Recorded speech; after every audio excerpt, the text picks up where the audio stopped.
Olá, aluno do 8º ano da Rede Municipal de Rio Verde. Eu sou a professora Viviane e vim comentar com vocês a 14ª questão do nosso primeiro SAERV de 2024. A questão trata do descritor 17, identificar a localização de números racionais na reta numérica. Observe a reta numérica a seguir. As frações que podem representar os pontos A, B e C são, respectivamente, aí ele traz para nós aqui 4 opções. Mas analisando a imagem, a gente pode observar a reta numérica e nós sabemos que em toda reta numérica os espaços são os mesmos, ou seja, ela é dividida em partes iguais. Então o espaço aqui entre o 1 e o 2 é o mesmo entre o 2 e o 3 e assim sucessivamente. Entre o menos 3 e o menos 2, entre o menos 2 e o menos 1. E durante a reta toda que ela coloca aqui, que é infinita. Ó.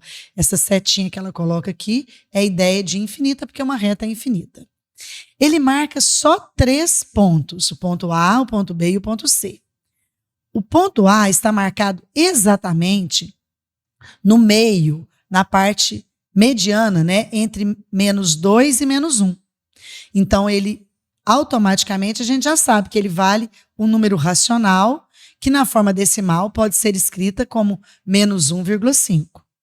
O B também está exatamente no ponto médio entre 0 e 1. Então, ele vale exatamente 0,5, né, na forma decimal. Já o C eu não sei exatamente qual é, porque ele não coloca, né, assim, uma marcação exata. Mas a gente pode calcular posteriormente. Então, vamos lá, partindo do A.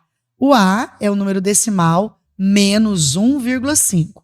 Para transformar esse número decimal em uma fração, ó, basta que eu faça o seguinte, ó, se eu não leio essa vírgula, eu leio menos 15, não é isso? Então, é o numerador da fração.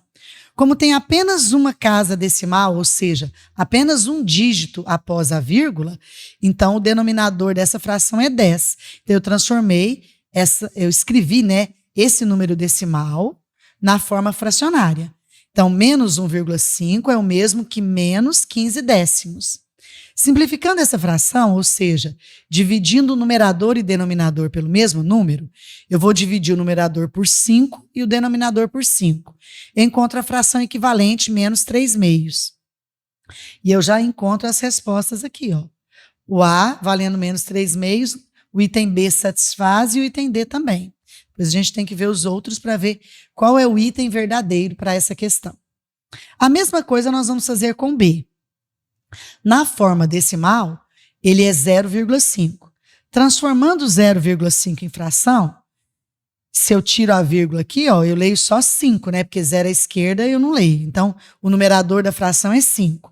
Uma única casa decimal, então o denominador é 10. Um único dígito após a vírgula, o denominador é 10. Então, é 5 décimos. Simplificando essa fração, dividindo o numerador e denominador por 5, eu tenho a fração 1/2, né?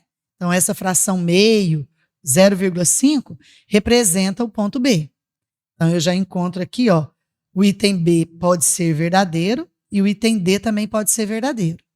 Agora, o que vai tornar, né, o item verdadeiro mesmo para essa questão é o ponto C. Então, eu tenho 2 opções para C. Ou ele é 7/4 ou ele é 9/4. Então, se eu fizer a divisão, ó, se o C for 9/4 e eu fizer a divisão do numerador pelo denominador, a forma decimal é 2,25. E por que é falso? Porque 2,25 estaria à direita do 2 e o C está à esquerda.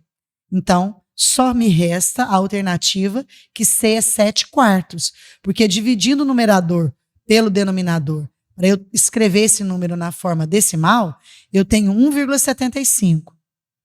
E 1,75 é um número que está à esquerda do 2 e à direita do 1. Exatamente aqui onde ele aponta a flecha verde, né?